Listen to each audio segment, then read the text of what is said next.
welcome to Power of Story podcast. We share personal testimonies that reveal life's ups and downs, from victories to lessons learned.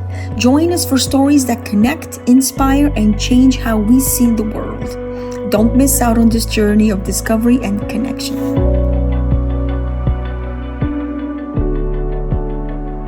This is Noelia, your host for Power of Story podcast. Today, we have a very special guest with us. We have Mia Hanks, the author of the newly released memoir, Bridesmaid, a memoir. Mia is a survivor of 29 years of narcissistic abuse, and her powerful story sheds light on just the nature of what narcissism is and the profound impact that it can have on its victims. In her book, Mia describes how she unknowingly became a prisoner in her golden cage, only to find the courage to break free and reclaim her voice. And through her journey of healing and self-discovery, she hopes to inspire others in similar situations to speak up and take back their lives. In today's episode, we're going to ask some questions, some uncomfortable questions. Maybe she's going to share uncomfortable parts of her story, but we want to just be inspired by her story, her experiences, and understand a little bit more about narcissism and what it is to live with someone like that. Welcome to the podcast. How you doing? Thank you. I'm doing good. That's awesome. Mia, can you share a little bit what inspired you to write your book, your Bridesmaid? And what was the moment when you knew your story needed to be heard? Not just heard, read. Yeah. So toward the end of my marriage, I was married for 29 years to a covert narcissist. And toward the end of my marriage, when I was kind of figuring all of this out and learning that my husband, in fact, was a textbook case of a covert narcissist, I wanted to learn all about narcissism. I was trying to research and read and just figure all of this out and put the pieces together. And everything I found out there to read it seemed like written by either a therapist or a psychologist. And it was, great information, good books, but it was all very academic, and while I wanted that academic side of the, learning about narcissism, I also wanted to know what it looked like from an insider's point of view, what day-to-day life looked like. And I couldn't find anything like that out there. So after my divorce was final, I just kind of got the idea. I wonder if maybe that would be helpful to other people, if I were to write a memoir and just really illustrate what it's like living with a narcissist right from the beginning of marriage all the way through the divorce. And so that's why I decided to share my story. I think, hopefully other people can find help through reading it and realizing that they are maybe in the same type of situation. Yeah, because it's easy to be in that situation and not even know you're trapped. I mean, your memoir talks about being a prisoner in a golden age. And I like how you said golden age, because reading it, I mean, just reading the sentence, it seems like you were probably taken care of financially, taken care of realistically. So you're like, maybe I am in prison and I don't even realize it because everything around me is so comfortable, right? So that's very true. Yeah. I mean, right? Very financially comfortable. And so you think, well, I guess this is great. I mean, I have everything I want, and I should be appreciative of this lifestyle. But, behind the scenes, there's the emotional part of it, where it's just constant emotional abuse and psychological manipulation. So yeah, I mean, you're in this beautiful golden, what really is a cage. And that's where I found myself. And what moment was it? Because we're going to talk about the red flags later. But what moment were you like, okay, I'm in a prison, like I'm trapped? I think probably about 10 years into my marriage, I really did start feeling like maybe I was in prison. It really took me a while to understand that because it is a snowball effect, it doesn't get bad all overnight. You're conditioned and you're gaslit, and before you know it, you really are trapped. But yeah, I would say, at the midway point of my marriage, probably, or before, I did begin to feel like I was, in kind of in a prison. But by that point, I had two children, and I felt really invested in this marriage, and kind of entangled in it. And it's just not that easy to say, you don't wake up one day and say, I'm I done. think I've been abused and I think I need to leave. I mean, it just isn't that simple. So yeah, you do get enmeshed in that, and like you say, all the psychological manipulation that goes with it. You start to believe you're the problem. Mm. And you do feel stuck. You feel like there just is no path out. So narcissistic abuse can be subtle, as you mentioned, and hard to recognize. Now, but you today, 29 years later, or sorry, many years later as well, obviously more than 29, looking back, were there signs, were there red flags, were there patterns? Because I'm pretty sure that's what you talk about in your book. Was there something that you could see back then that you just Yeah. didn't realize that would turn or snowball into what you talk about? It was your life, right? Yeah, I think it does start slow, and you want to give this person the benefit of the doubt. Early in the marriage, you small things, you don't just walk away. Mm-hmm. Definitely the first red flag I found, but I didn't know it was a red flag, was a general lack of empathy. I didn't grow up to be warned about, don't marry a narcissist. Nobody was talking about narcissism, narcissistic abuse, really until recently. So I just didn't know it True. was a thing, and yeah, I definitely saw the lack of empathy, but I wrote it off as a personality quirk. Well, he's just not that sensitive, or, and I just kind of swept it under the rug. But that lack of empathy, it grew and grew and grew. So that really was probably the first red flag. And I would say another red flag, what I like to tell people is pay attention to how your partner makes you feel about yourself. Mm-hmm. Again, it's subtle, but does this person make you feel incompetent? Does this person make you feel like you're not intelligent, or that you are not enough? That's a big one. But again, it's not something that's just so, glaring that you would suddenly say, "Oh, I need to leave this marriage." Yeah. So it is slow and it's insidious, though, and it builds and it builds. I have a different question that might be a little uncomfortable, so I apologize if it is. And because you were so long in this marriage with this kind of abuse, was this narcissistic personality introduced to you before? Like, and again, I'm not trying to be Yeah, rude or right. pass boundaries. Like, were your parents or a brother or a sister or a friend? Was this something that you were just so used to that you were like, I'm kind of like, I know what to do in these situations now. I can just blend in, stay quiet, stay low, or was this just brand new for you? Yeah, good question. No, it was brand new. And looking back, I think, I grew up in kind of an idyllic childhood, really, and I Mhm. I just had good people around me my whole life. And so that made me very naive. Yeah. I just did not think that people had bad intentions. I was really very naive again, and I think growing up, I didn't have the need to form real strong boundaries because I didn't need them. Um, I was always around safe people. And so I think that's one reason why I didn't have really solid boundaries. And then, of course, the narcissist, they will capitalize on the fact that you don't have boundaries. And then, they'll destroy what little boundaries you have left. So, no, it was definitely completely new to Brand me. I new, had brand new. never met anybody like this. And I didn't think these type of people existed.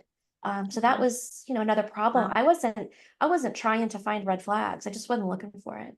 Yeah, yeah, yeah. Because you would think, and again, either you grow up in that and you become conditioned to it, or you Right. grow up without it and you think everybody else is going to be like that. The people are going to love me and care for me, Exactly. have That's issues and yes. problems, right? Yeah, Ah, that's it's hard. exactly, That's a and lot. it makes you a target, really, Yeah. because a narcissist, they don't want just anybody. They are looking for a very specific personality type. They want somebody they can manipulate, Yeah. They like to find people who they can guilt. They love to guilt you.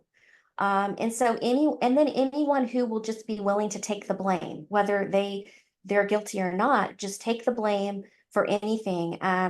So yeah, I was very gullible in that respect. And I just didn't want to think that he wasn't a good person. Yeah, that's the hard part. Now, as a husband, he obviously was not good. No, Was he doing this to your children? Because a narcissist is a narcissist, right? He's going to do they that are. with wives, Yeah, right? With children, moms, dads, friends. This is who they are. They're not, or are they put, or was he able to put on a show for some people for a limited time? But I'm thinking in the home with your children, he was probably the same way, or maybe not. definitely. I mean, again, my kids weren't, you know, they weren't seeing him as a narcissist at a young age. As they got older, they realized that that was what was going on. But so he was a covert narcissist, meaning that in public he kind of wore this mask. He was this wonderful family man. He was kind. He was generous, very empathetic. It was all a lie, but very compassionate. And so everybody on the outside thinks this is father of the year, husband of the year. But behind closed doors to his family, no, he was most definitely a narcissist through and through to everybody in the home. It's just, I think my kids, like myself, they didn't, as a young child, they don't have that vocabulary of knowing what a narcissist is. And so they Yeah, couldn't put a name to it. But yeah, I mean, it was, the way our life rolled was everything revolved around him. him. Yeah, And, yeah. And if they he's just happy, kind of just keep dad happy, right? yeah, Because it makes it better, it makes it easier for the rest of us if we just give in to him and it's all about him and how he feels and what he yeah, wants, and the rest of us have to take a back seat. yeah. And I'm thinking, if he was in a bad mood, it wasn't because something happened. It was because you caused it, or you did It something sure. to cause that. Yeah, that Yeah, is. that would be his reasoning is, we caused him to be in a bad Yeah, mood, or, yeah, it wasn't I had a bad day at work. It was, well, maybe he had a bad day at work and it was our job to cheer him up, and perhaps we didn't do our job right. So yeah, it all came down to not as much the kids, but me. I was always the culprit. If he was yeah. in a bad mood, it was somehow, in a roundabout way, he would reason that it was my fault. And of course, being naive like I was, I accepted that blame. Yeah, and you were a perfect target, Yeah, right? yeah, You're definitely definitely. a perfect target. So for someone who might be in a similar situation, feeling confused or trapped, or even not knowing, and now you can Google, and there's so much out there that it wasn't there a few years ago. Right. What advice would you give them to begin recognizing and breaking free from the cycle of abuse? I think, I would start with that Google search. Really. Mm, I mean, read up on this stuff. The interesting thing about narcissists is they are all alike. It's just uncanny. If you read their traits and just their kind of idiosyncrasies and their personalities, it's almost like they're all using the same playbook. oh, You wow. know, I would tell anybody, if you have any suspicion, do some research. There's so much good information online, and read about this stuff, and read about, how they act day to day. It's not just, it goes beyond those DSM criteria. There's like 9 criteria. And if you have 5 or more, that basically means you potentially have narcissistic personality disorder. But it goes beyond Oh, that. yeah, There are so many day-to-day examples. And I try to share a lot of that in my book. Things that you're not going to find in these psychological books necessarily, but just day-to-day things that you would see most narcissists doing, quirky things. And yeah, I mean, if you think you're in a relationship with a narcissist, start seeking out answers, because here's the other thing. Narcissism doesn't get better. mm, It gets worse with age. yeah. Well, it So, becomes a routine, and they become comfortable doing this, right? right. And they just, the more they get away with, the worse it gets. So they just tend to get worse and worse with age. And if you're in one of these relationships and you think, well, They're gonna the change. next stage of life, it's going to get less stressful, maybe when we hit retirement and it'll get better. Don't fool yourself. Don't stay because you think suddenly it's going to get better one day, because sadly it's just not going to. And if you do some research on this, you'll find out all of these things. But yeah, I would tell anybody, start planning your exit. Yeah, because you, at the end of the day, living in that situation, you need to begin to separate truth from lies and reclaim your own reality, right? And You I'm do. assuming that is just super hard to do. Like, who am I? What do I like? Do I like this or do I like that? Because I'm thinking until now, it's not been about what I like, it's about what so and so likes and what's going to make him happy. So separating Right. truth from lies and just getting that who you are back. I mean, it's a process. It's significant. It is. I Right? think I think anyone who's been in a lengthy relationship with a narcissist can attest to the fact that your whole identity is swallowed up by them. Yeah, Everything, like you say, becomes about them, what keeps them yeah, happy, what they like, what they want. And coming out of one of these relationships, you do have to sit back and say, I'm not sure who I am. yeah, What do I like? What do I want? I don't know. yeah, yeah. So it is the process. You have to kind of untangle your mind from And them. And rediscover who you are, right? yeah, for sure. Yeah. And what role has sharing your story, writing a book, what has that done to your healing? And obviously you're impacting other people. So I'm thinking the fact that you're helping other women or men, right? Can go both ways. Right. It can. Discover, like, hey, listen, these are the red flags. This is what's happening. That it's I mean, obviously you're getting healed from it, not just from speaking, but also impacting other people. How do you feel today? Do you Are Yeah. you in It's, a relationship? I know how to explain. Do you know what I mean? Like, were yeah. you were you able to heal, or are you still healing? I think I'm still healing. I've been out of, I guess I've been, free from this abuser for almost 3 years.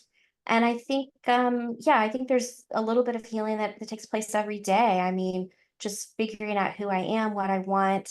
It does take a while to figure yourself out.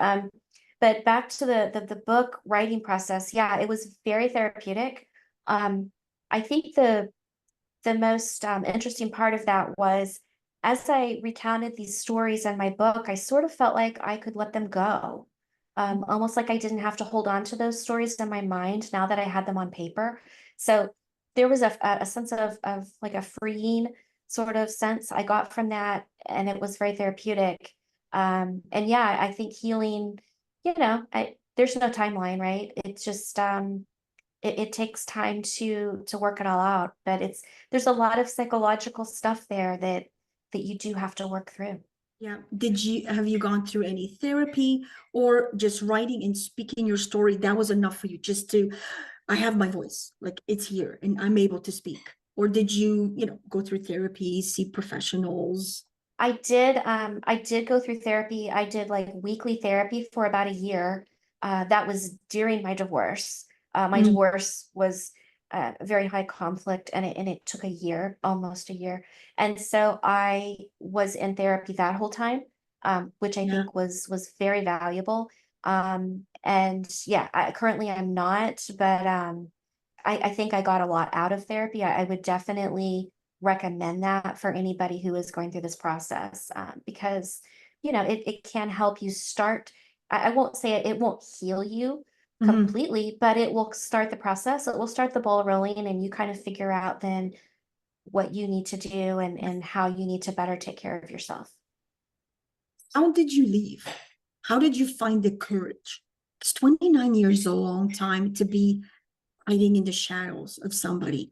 What was it Yeah. that did that, in like the voice, like, enough, I'm done? Because I'm thinking the conversation didn't go very well, but you now had this Yeah. behind you that you never had 29 years. So what was that drive that just Well, said enough is enough? toward the end, I really wanted to leave, but I didn't have the first clue how to go about doing it. And interestingly enough, my ex-husband, he wanted to go to marriage counseling. Um, Another thing about narcissists, they love therapy. They often can manipulate the therapist and they use it as a way to get what they want. Oh, wow. So, yeah, so I agreed. I thought, well, yeah, this, something needs to happen. I mean, there Mm, clearly I was at the end of my rope. And so we did, and we had probably about 10 sessions. It was very interesting. He did 90% of the talking in our sessions. I kind of just sat and listened, I baffled. Um, and after about the 10th session, we went in one day, we sat down, and about 20 minutes into the session, the therapist looked at my husband and said, I can't help you anymore. And she literally kicked him out of therapy. She said, you come in good. here week after week. All you want to talk about is what's wrong with other people, not you. And she said, you can't self-reflect. You can't see things from other people's perspectives. And she said, I wish you the best, but don't come back. And I was thinking, wow, I have never witnessed She's able anyone to get do this. kicked out of Yeah. therapy, right? What? Yeah, And yeah. so a little bit later, I set up a kind of a secret session with her, just myself, and basically, just circling back and saying, "What was that?" Um, Hmm. and I told her my suspicions. I said, I think he's a narcissist. I think this guy has narcissistic personality disorder. Yeah. And she's not a diagnostician, but she said, I think you're right. And she told me, she said, do you have somewhere you can go? Or, well, I guess first she said, do you want out? And I said, yeah, I do. And I think I needed that, almost like somebody giving me permission. Yeah. Um, Like, and after that or just, point, or sorry, or someone to tell you, you're not crazy. This yeah, person is normal, right? exactly, exactly. Yeah. So after that point, I basically just moved in with my parents and sort of made a slow transition, Yeah.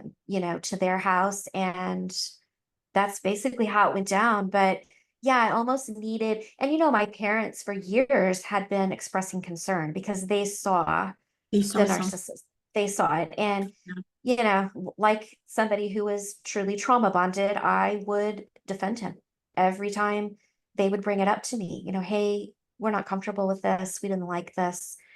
What's going on? And I would just defend him. Well, he's stressed. He has an important job. He's this and that. Um, so it really took an outsider, I think, To like look this in. therapist, to say, hey, you can leave. If you want to leave, you can leave. And yeah, that sort of gave me that permission I was looking for. No, that's good. And how did he take it? Well, at first he thought it was just a whim. Mhm. He was certain I was coming back. He completely blew it off. And then after a month or so, he was thinking, because narcissists don't accept the word no. And they can become quite volatile. So he did go through a period where he was trying to be nice and, oh, if you'll come back, things will be so great. Things will be And of course I different. knew better. It was not going to be great. Um, and then that sort of morphed into him becoming angry. He wanted to play the victim. He just went through several stages. He actually set up meetings with my parents, Oh, thinking that, he could convince them to convince me. That didn't work. So he sort of just hit roadblock after roadblock. And then he got angry. And at that point, I think it's probably typical in most high conflict divorces, but, he drained the bank account. He tried to, basically make it to where I couldn't buy groceries. I yeah. didn't have Yeah. any funds. He controlled all the money. So there was a great deal of financial abuse that happened. Yeah, but it's a little scary.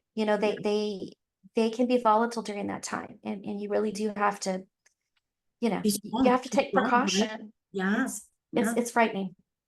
So it's one of those roads that when you take it, you can't go back. Because I'm thinking, God forbid, that if you had gone back, it would have been 10,000 times worse.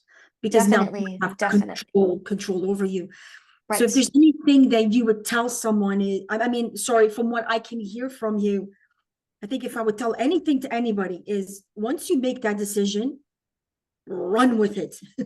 Don't You look really back, do, because right?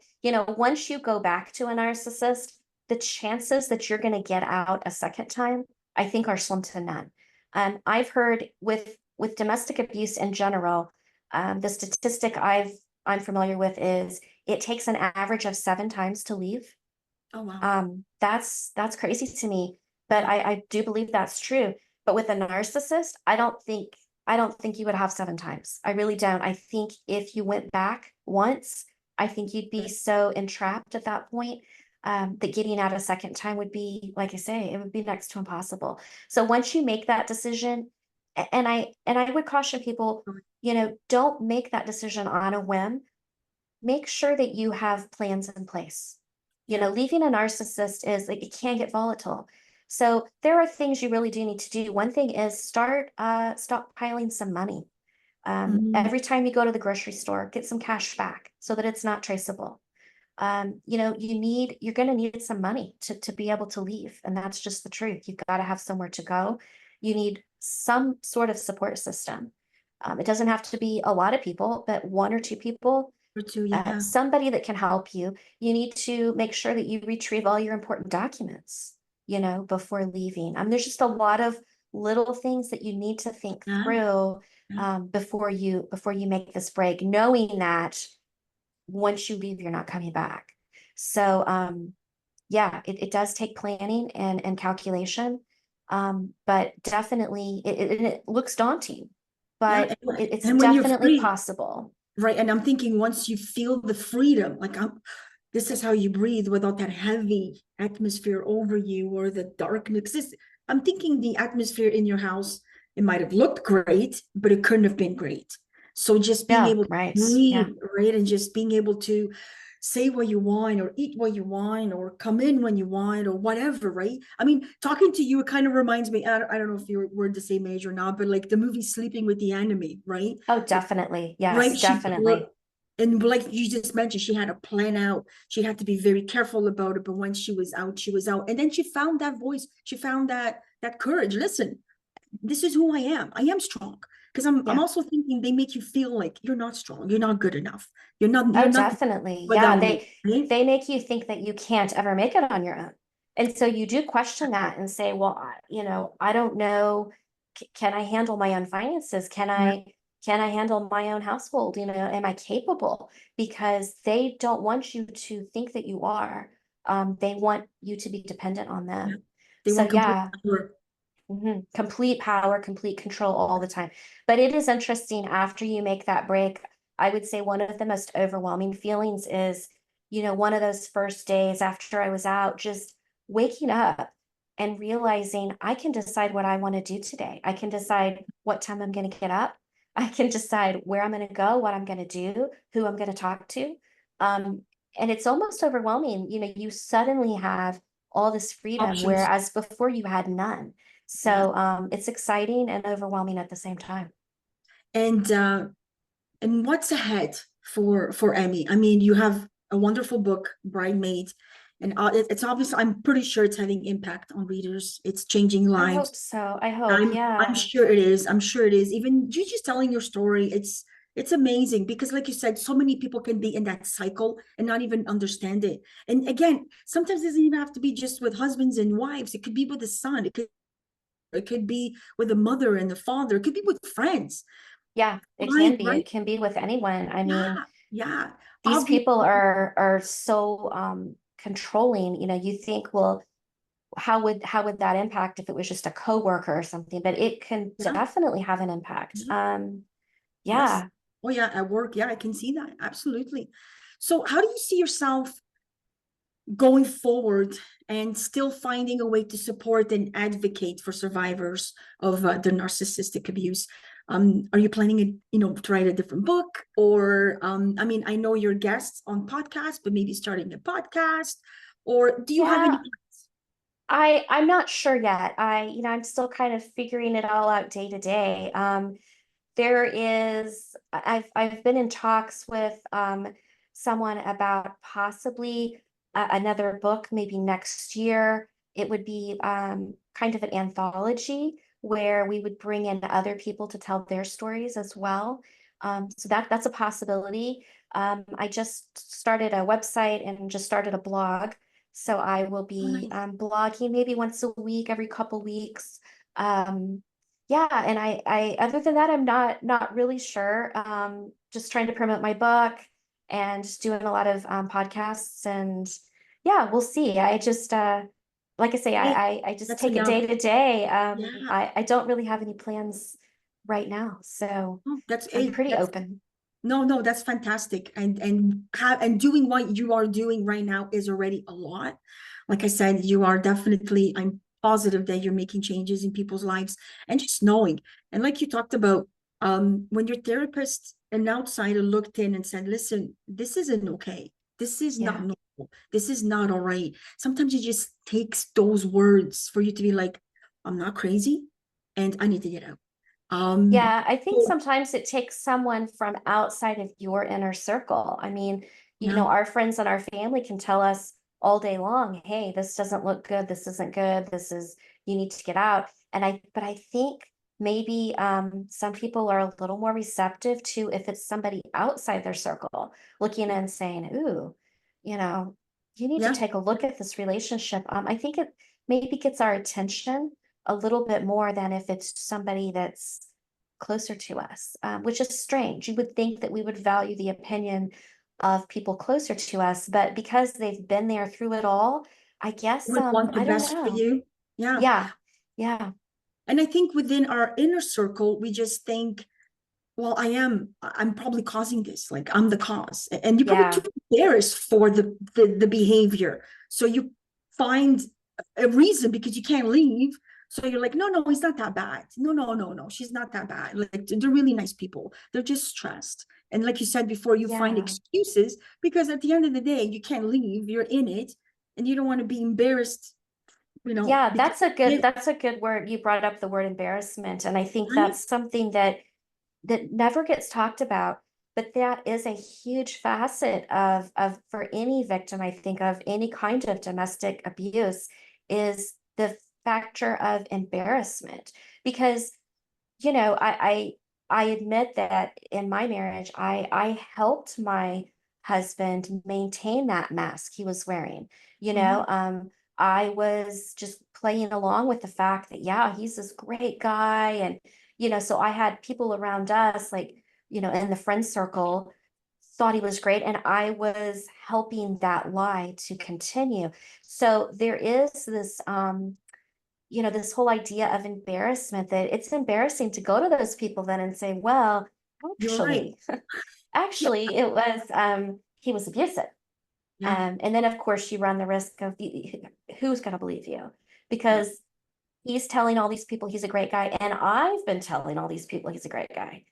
So there's definitely some embarrassment there, and then just the general idea that we want people to think that we have it all together, that our life is great, and it does take some humility to admit that no, it's actually, my life isn't great.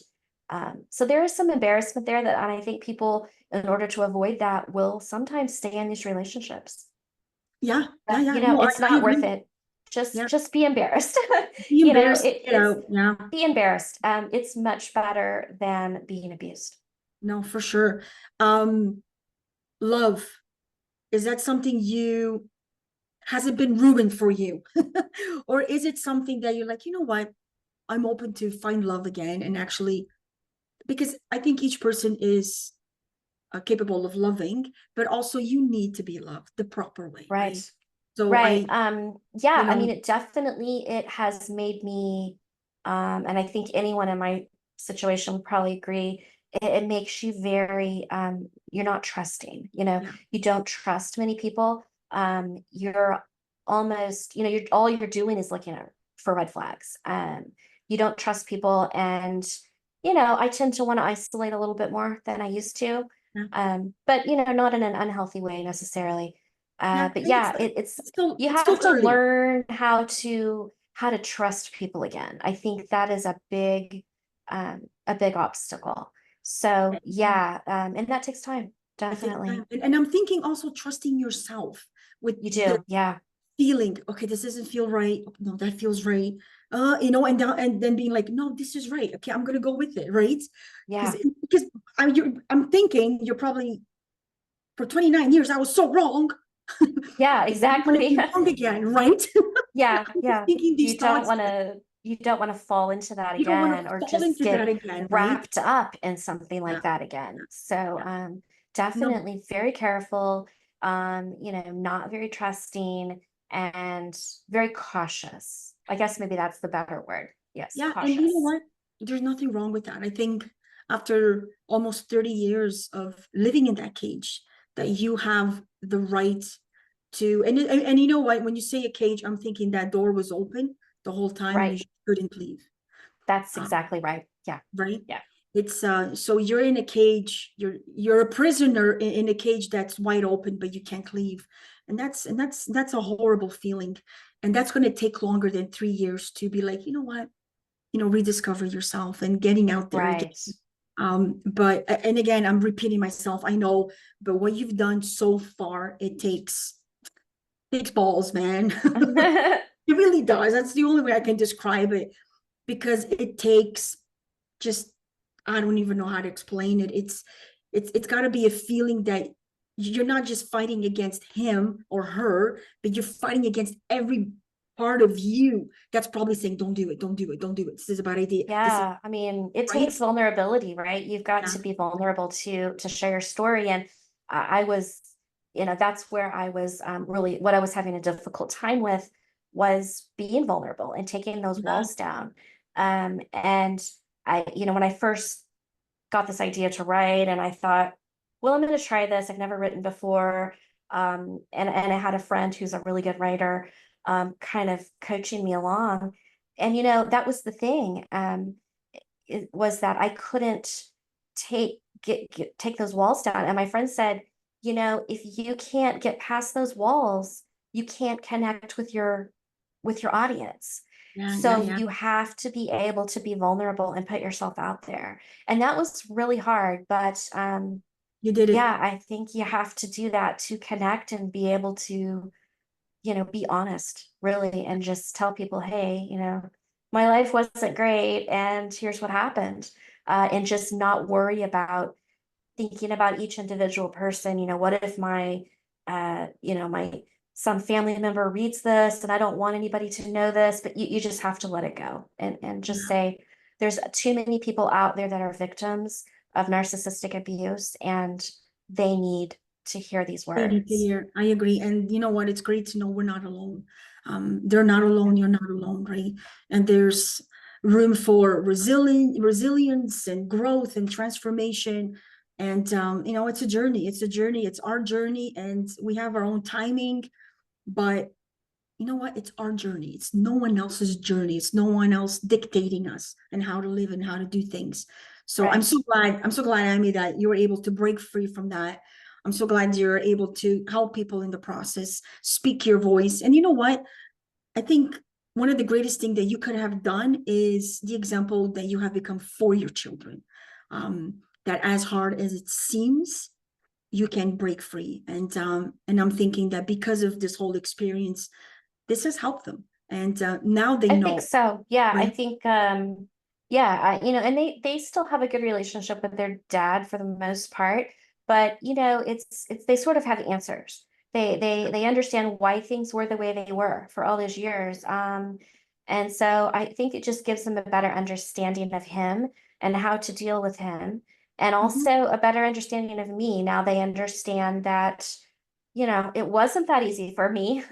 So I Yeah, think maybe they can cut me a little bit of slack, hopefully, and realize that there is a name for really what we all went through.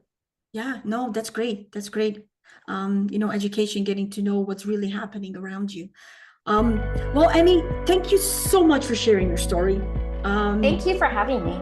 yeah, I truly hope that you continue doing what you're doing. You're awesome, and yeah, we'll keep in touch. All right. Well, thank you so much.